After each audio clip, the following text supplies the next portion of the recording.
America, the global Khalistan project seems to have been amped up in the last few months. I'm Barkadak, you're with the Mojo story. In the last few hours have come confirmed reports that there has been a second attack on the Indian consulate in San Francisco.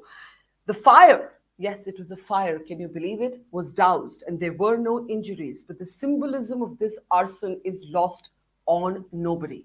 And it comes on the heels of what's been unfolding in Canada almost on a regular basis, where posters have been released by Khalistani groups literally calling for the killing of Indian diplomats who are posted there. All of this renewed violence and vandalism and assault on the states of India's nationhood have taken place after designated terrorist Hardeep Singh Nijjar was killed earlier in the month of June. India has taken this up strongly once again, in particular with Canada, where the politics itself of the the more liberal, so-called liberal politicians there actually involves cassetting and protecting many of these Khalistani extremists. But is this demarche enough? How many times are we going to actually see this sort of open, brazen impunity by Khalistani terrorists, extremists, and pro-Khalistan groups? How do we understand this amped up activity in the global Khalistan project, and how should India respond? In particular with Canada, is it time to downgrade diplomatic relations? Let's introduce our guests on the program today as we look at this unprecedented twin attacks taking place both in Canada and the United States of America. Joining us is Dr. Aisha Ray. She's an American-based political scientist and author. It's good to see you, Aisha, after a long time. Also welcoming to the program, to the Mojo Story for the very first time. Very pleased to welcome Puneet Sahani, the colors of the flag there resplendent in his turban. Welcome to the program. You're an expert, of course, on Khalistan terrorism. Good to see you. Also joining us from Canada today, one of the foremost world experts on the global Khalistan project, Terry Lewinsky. He's a senior journalist and author, in fact, with a book out that's called Blood for Blood, looking particularly at the global Khalistan project. Welcome back, Terry. And also joining us is veteran Indian diplomat, Dilip Sinha. It's good to see all of you. And let me actually start with you, Terry. From an Indian perspective, this has gone on long enough. The Canadian High Commissioner has been summoned over the posters that openly call for the killing of Indian diplomats. The Indian diplomats are being held responsible for the killing of designated terrorist Nijjar. But this is not the first time Canadian politics actually protect these Khalistani elements. From where you are, how do you see what's happening?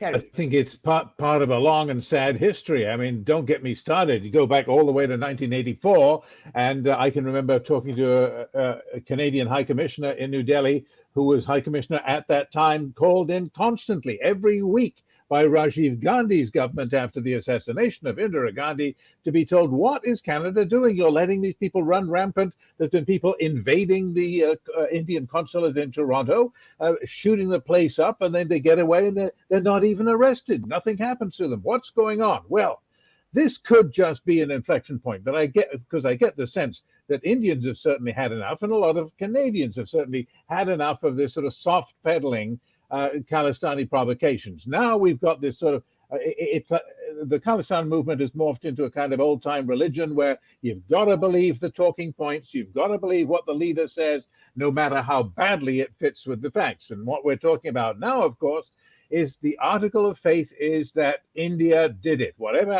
bad happens, India did it. And that means India must have assassinated Mr. Nijjar, prominent figure in the Khalistan movement and in Seeks for Justice, which is running a referendum campaign, as you well know.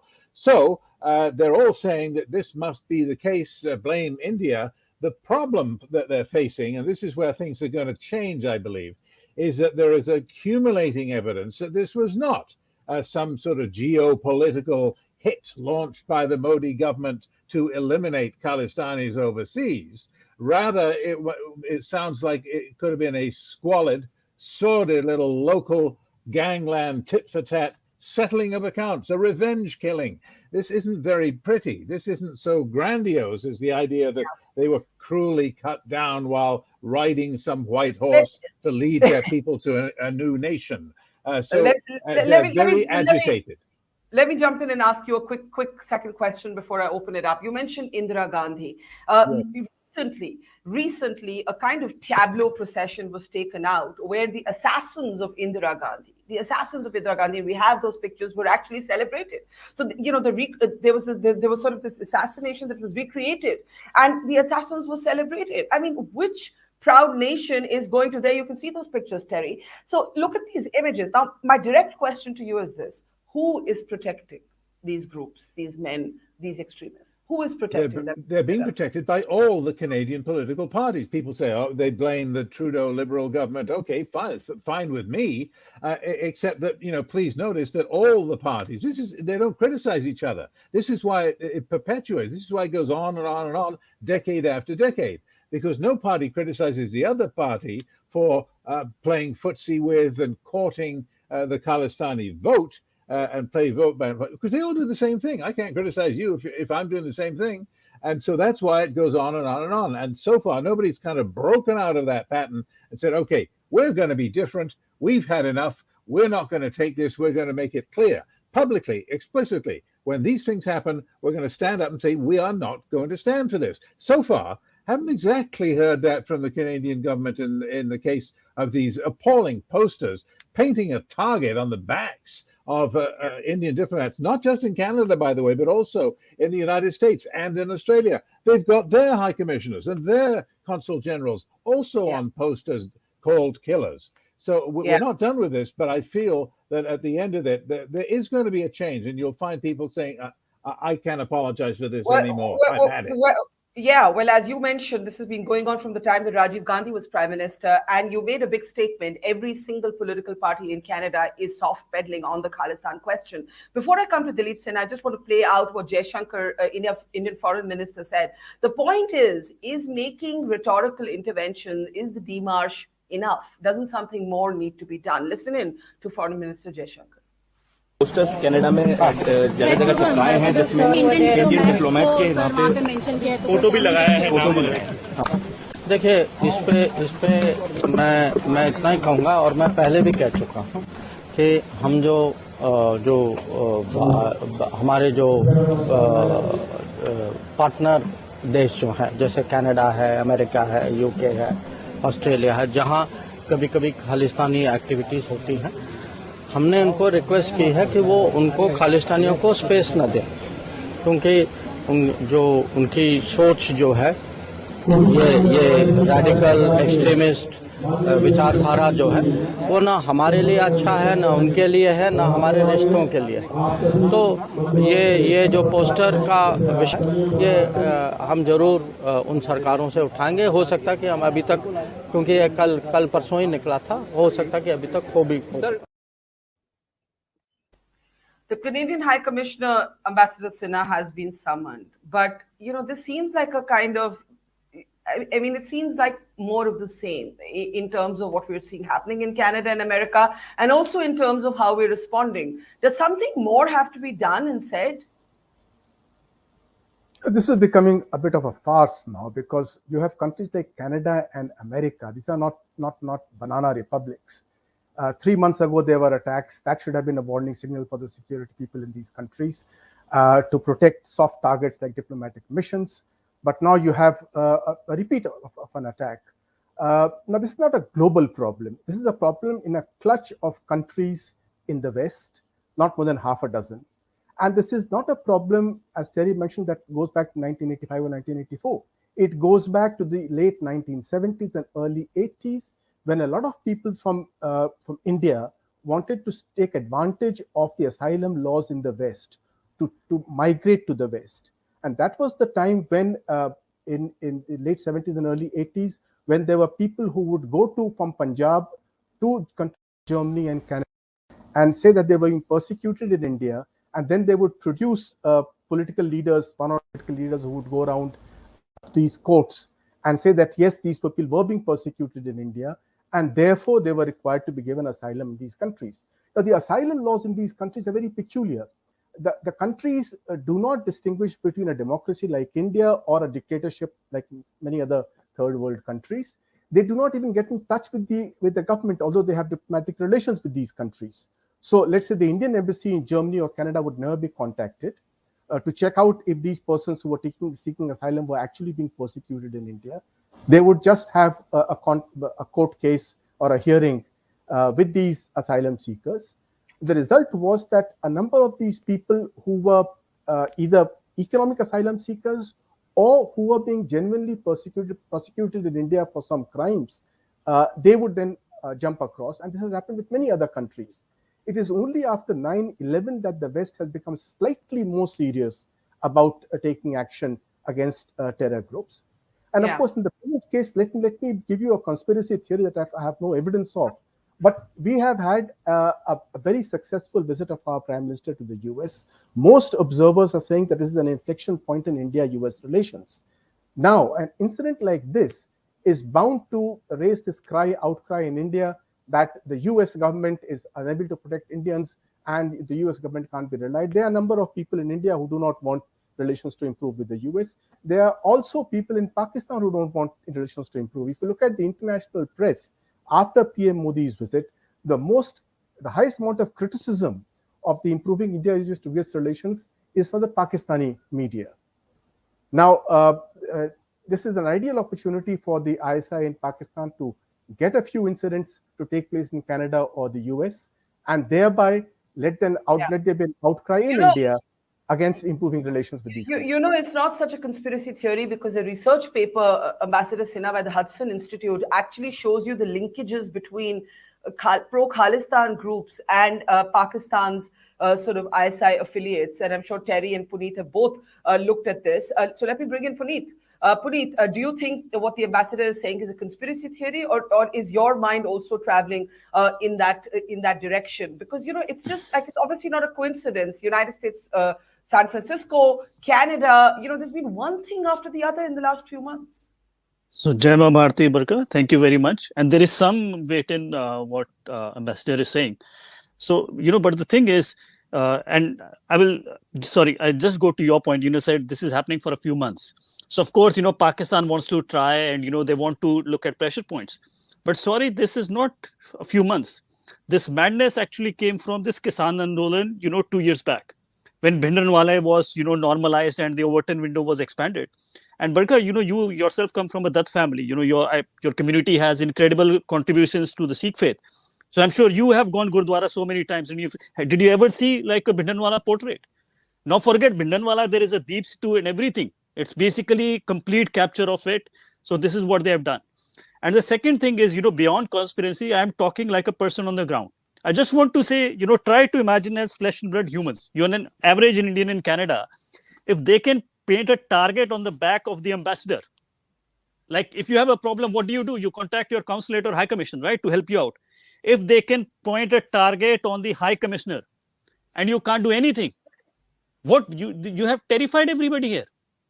And I just want to make another point. You know, you were making an issue of Mrs. Gandhi's tableau. You know, we were the one who actually raised a noise about it. You know, what is very fascinating is, Barkha, you see, when this Nijjar, you know, he is basically a low-life criminal if somebody looks at his record. When he died, all these Canadian MPs, they put out a tweet and statement about it.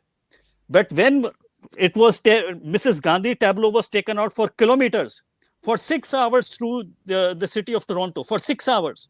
You see, nobody did. The only national politician who did it, his name is Pierre Poilievre. He is like a conservative. But even him, he did not have the guts to tweet it. Actually, what he had done is he had gone on his website and secretly written a comment there. Are you saying that the Canadian politicians are scared of the Khalistanis? So, of course, they are like a Muslim. You don't have to believe my word. So, for example, one MP, suddenly she woke up, you know, there was a noise. Her name is Anita Anand. She also comes from this Ontario. So, she has just posted one thing, you know, we disapprove of, you know, what they have done with the Indian diplomats. And you see under that the bullying she is receiving. Let me just ask you one question, although it might take the debate into a different direction, and I don't want that to happen. But you spoke about the Kisan Andolan, the farmers' agitation, and you said that the Khalistani elements, or the pro-Khalistan sympathizers, were able to capture that element. I just want to say, or I just want to push you back a little bit on that and say, while they were definitely the Deep Sidhu characters, and that's why we saw what happened at the Red Fort happen, and I completely take that point. And while there were people who had photographs of Bhindranwale in their pockets, there were also army soldiers in there. There were also retired Jawans in there, right? So a lot of Sikhs are very offended when, and you're a Sikh, when everybody is seen through the prism of Khalistan.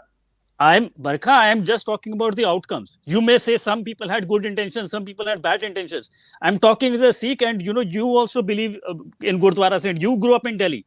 And 84 happened. I say this as somebody who worships at only one place of worship, and that's a Gurdwara. I say this to somebody who worships at a Gurdwara. So please let me see. So when 84 happened, the pogrom of Sikhs happened in Delhi. Did you ever see a Bhindranwala portrait in a Gurdwara? Till this Kisan Andolan happened. Now you say some people had good intentions or bad intentions. I'm interested in outcomes. And what I'm saying is, for Bhindranwala, Deep Sidhu, Gurdwaras have just become like this. There is no space for, believers like us who go for a Gurbani. And this happened after Kisan Andolan. There is no if and but about it. Now you can say like some people had good intentions, bad intentions. I'm just saying this is the outcome and nobody can deny it.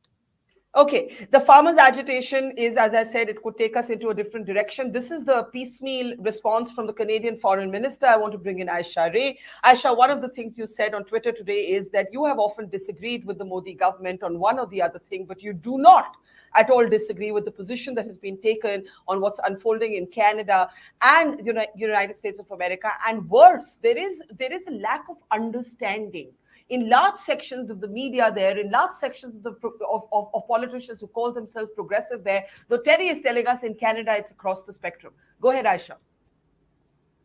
Thank you, Barkha, for having me.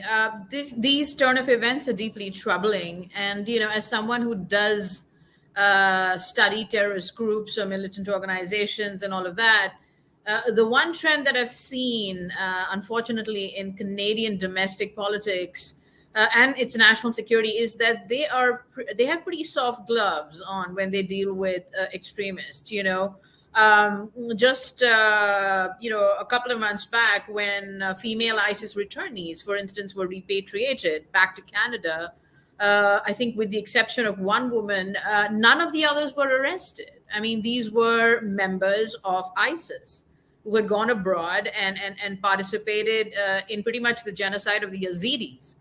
And when they came back to Canada, nothing was done. And they might have had something called a terrorism peace bond on them, but eventually they were just let go, which I found deeply troubling. And so I feel like the Khalistan extremists, again, sort of any sort of extremism is dealt with pretty soft gloves. Why though? Why? The question, Aisha, is why? That's a great question, and it's a mystery. Maybe Terry could highlight why that is the case. But I think that maybe, and I'm not a Canadian expert on Canadian politics, but it could be that their national security laws are different, or they tend to just respond to things like this differently. But a lot of, the problem is that, what we've seen in Canada, this poster, many will argue, oh, it's free speech, right? It's not free speech. This is hate speech. This is something that could get people killed. This is deeply dangerous. This is an attack on India. I mean, this is not something to be taken lightly. So it's really baffling to me that, and including this horrific tableau that we see. Of Gandhi, Indira Gandhi, just standing there, and how is all of this being allowed to happen, right? Because eventually there will come a time when somebody could actually get harmed, and I don't know what the response of the Trudeau government is going to be, and I think the Trudeau government needs to seriously pay attention to this growing threat, because this is not going to end right away. Yeah, before I take that back to Terry, I want to read out a question from one of our Mojo members for Ambassador Sinha.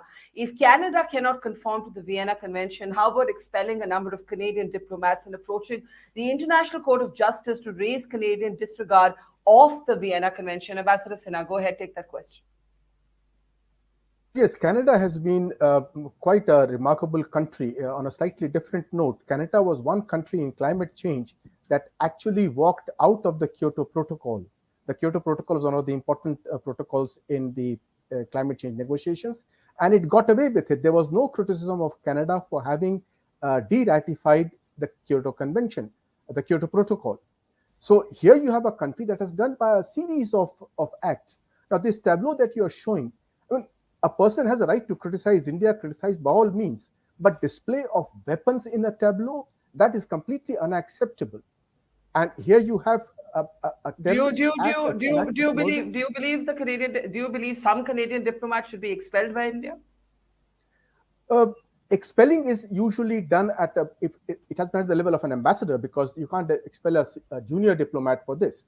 But we should certainly take it up very seriously with the Canadian government, and I think relations with Canada should be kept on a low keel for some time, because Canada just cannot get away with this kind of behavior.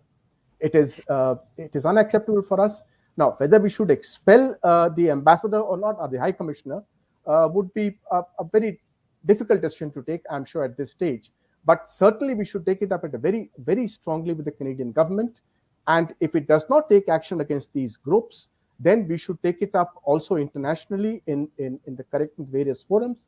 And if it doesn't do that either, then of course we might actually have to consider the ultimate step of taking some diplomatic step like expelling the ambassador.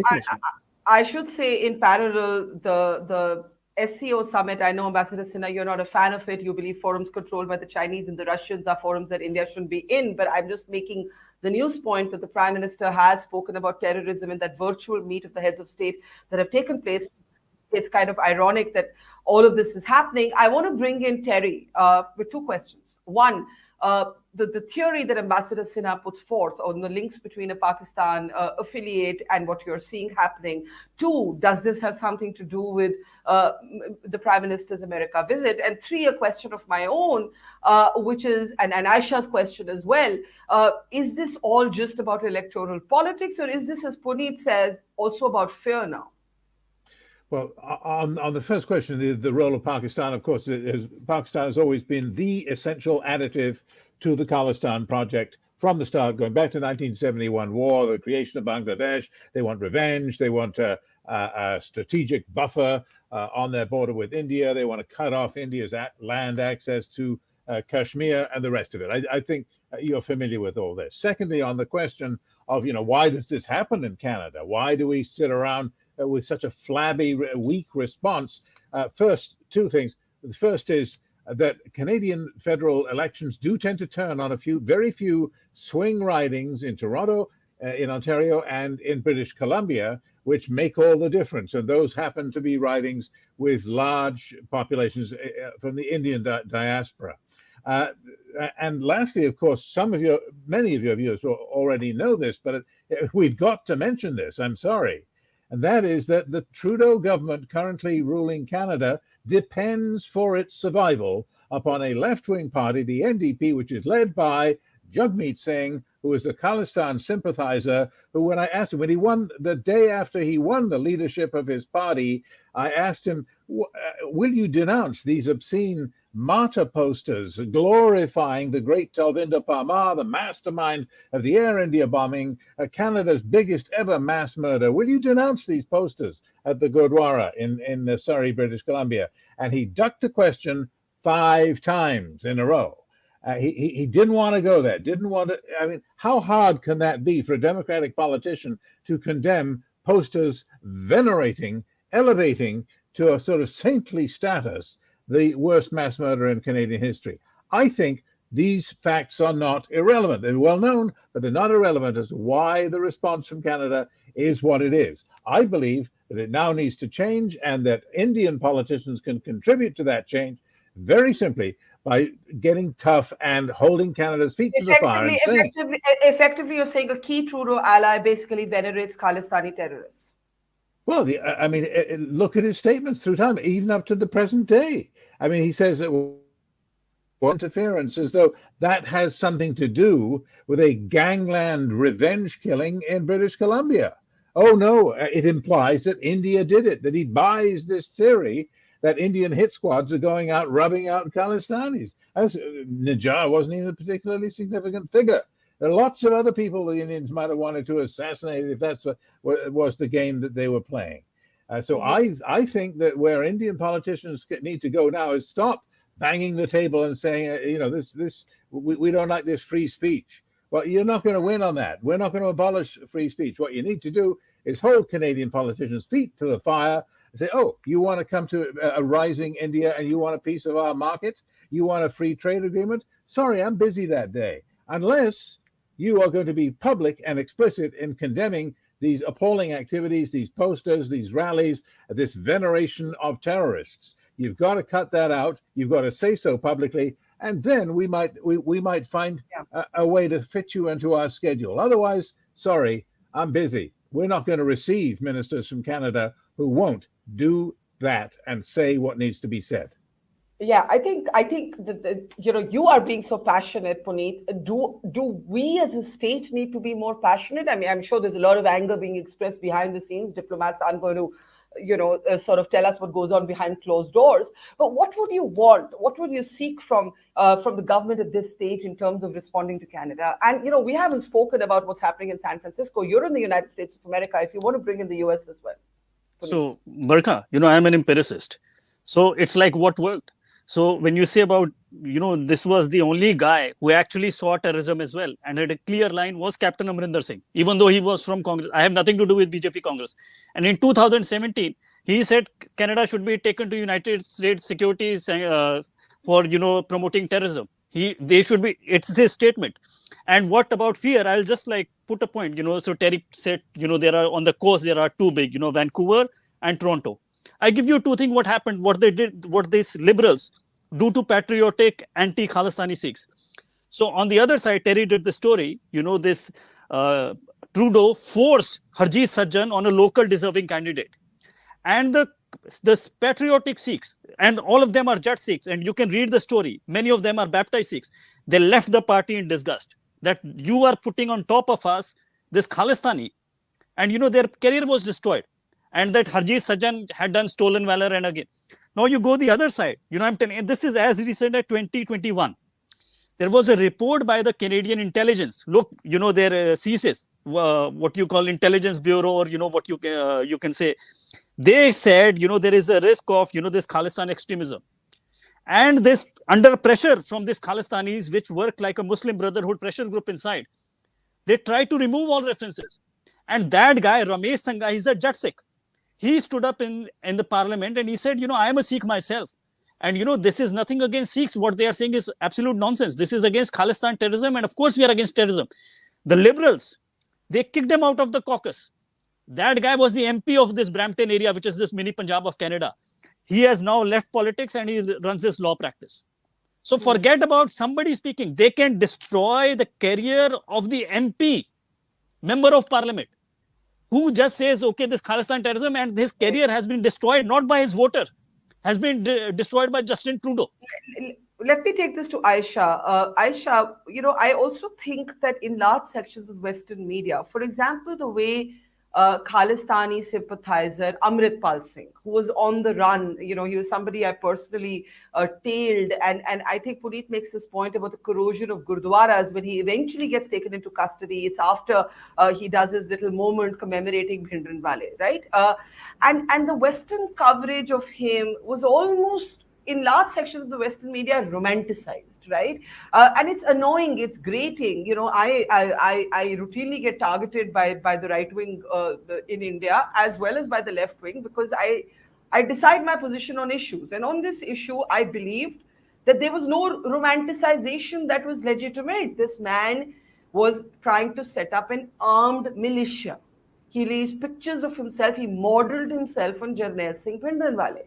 But if you saw how the sort of progressive media covered him, that's not necessarily what came across. The focus was almost more on internet shutdowns than on what this man stood for. Is that part of the problem in the way this issue is being understood in Western nations? To some extent, I think yes. The answer would be yes, but I would be careful not to take it too far. You know what I mean? Remember the time, of course, when we did see that ridiculous advertisement on in New York, Times Square with Amritpal Singh, and it was just like, wait, what is going on here? But again, in one of the issues here is that there are certain elements, in the U.S., in Canada, in Western countries who will use free speech as just a method to deploy and sort of promote their propaganda.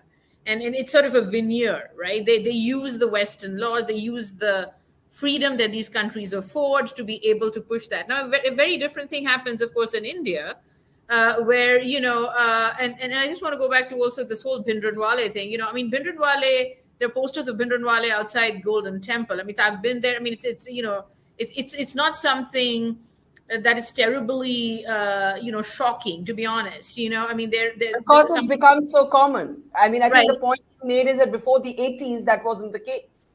Correct. And one could sympathize or something, but the problem is when it becomes an overt call for violence, right? And Yeah. when you start again using separatism. But Punjab relatively has been peaceful. Of course, there are people like Amritpal Singh, but they're not the majority. I mean, you don't see Punjabis rising up and saying that they want Khalistan. This is happening more in the international diaspora, and I think that's because of groups that tend to use free speech provided to them in these Western countries as a medium to push their venomous sort of ideologies, right? I think that's the problem. Yeah, I think that's a very important point, that this is not just global, it is diaspora, it is outside Correct. of India. Correct. It's outside of India. I do need to take last comments. Ambassador Sinha, one prescriptive advice to the government at this point? I think we should take Canada to the various forums that exist that we are both members of. For example, there is the FATF, the Financial Action Task Force, where Pakistan was grey listed some time back. We should take this evidence and go there and ask for Canada to be grey listed. Or, for example, the Security Council, where sanctions can be imposed on countries. We should take this evidence and start a campaign against Canada. Canada cannot go around pretending to be a holier than thou country where there is freedom of speech when it is actually promoting violence and terrorism. And it must pay the price for that. If these various factions in Canada are so powerful as to be able to blackmail the government, then the government must pay the price that other terrorist governments like Pakistan have paid for the support of terrorism. Puneet, what would you suggest as next steps? No, I think words are cheap. They just say we will do this. Their relationship, like I am a student of terrorism, and you just have to set a deterrent. Like this is when you don't set a deterrent, it's not like somebody's pickpocketing and you said, we will do something and I'm very hurt. That person will embolden. And this is what we have seen since Kisan Andolan. They are being emboldened to, more and more outrageous acts. And this, you stop it is basically, this is 101 of policing. You set an effective deterrent. And they are not able to set that. You have to proscribe the WSO, the World Sikh Organization, which is all doing this, or degrade the diplomatic relations from High Commissioner level to Charge Affairs level. There are so many tools, but they will just give statements and the media will run it and something. They don't know how to work with terrorism. I'm sorry. Aisha, we've all spoken about Canada. You live and work in the United States of America. Let's talk for 2 minutes about what's happened in San Francisco. Right. Before I just get to that, I wanted to say that one action that could be taken is, yes, public condemnation. But if the prime minister sent out, a message in public or directly spoke to Justin Trudeau, which I think he should do, these are concrete steps. I mean, these days social media has a lot of influence. A couple of strong tweets coming from the government of India directed to the Trudeau government could set things in motion, right? So that's just my thought on what action could be taken. I think expelling diplomats right away is is a little bit harsh. But of course, we've got to see them take steps before anything terrible happens. Before July 8th. And if they don't do that, then that could be a step. And just for context to our audience, July 8th is when these groups have threatened to hold their rally, which they called a so-called freedom rally. Quickly, Aisha, I've got to give the last word to Terry. Yeah. Right. Yeah. The attack on the consulate in San Francisco is terrifying. It's despicable. It's horrific. I mean, this is an attack on India again. I mean, setting fire to a consulate is almost an act of, they say it's arson, it's vandalism, but thankfully nobody got hurt in this process or because it could have been an act of terrorism. And I think this is not going to again end here. There could be other episodes like this, and one has to be really, really careful about how India proceeds with the United States and the UK. But they have to be very firm that such actions are unacceptable. You cannot target diplomats of any country, India, of course, but you cannot target diplomats. That is crossing the line. It's absolutely unacceptable conduct. Yeah. And this is violence, and people could get killed. Yeah. Terry, you said this could be an inflection point. You've been seeing this for decades. Why might this be an inflection point? Well, we're about to find out, aren't we? I agree that we should not start recommending that India banish Canadian diplomats. I would advise, wait until we see whether the Liberal government makes so many other incidents before. Wait and see what happens. Are they really going to go through with this march to the Toronto consulate? And are they, in the name of this jihad against Indian diplomats? Traditionally, what happens in Canada is that that's a municipal decision. That's for the mayor and the council to give a permit for the march. Wrong. Geneva Convention says this is a federal responsibility. The protection of foreign assets, diplomatic premises, that is a federal responsibility. Now, let's see if the Trudeau government has the guts to say, for the first time, we're not going to have this. We are not going to allow people to rally with this sort of purpose. You cannot paint targets on the backs of any diplomats from any country, and we are going to call upon the Mayor and Council of Toronto to disallow such a rally. Now, that would be actually doing something, not just rhetorical, right? Let's see if they have the guts to do that or anything close to that. And then, I would say, start punishing Canada after Canada does something wrong. Just wait and see. Just wait and see. So let's wait 2 days, and we'll have you back here to look at what's happened and what hasn't happened. Terry Milewski, Aisha Ray, Ambassador Sinha, Puneet Sahani, thank you. To our audience, thank you for watching. See you soon. Take care.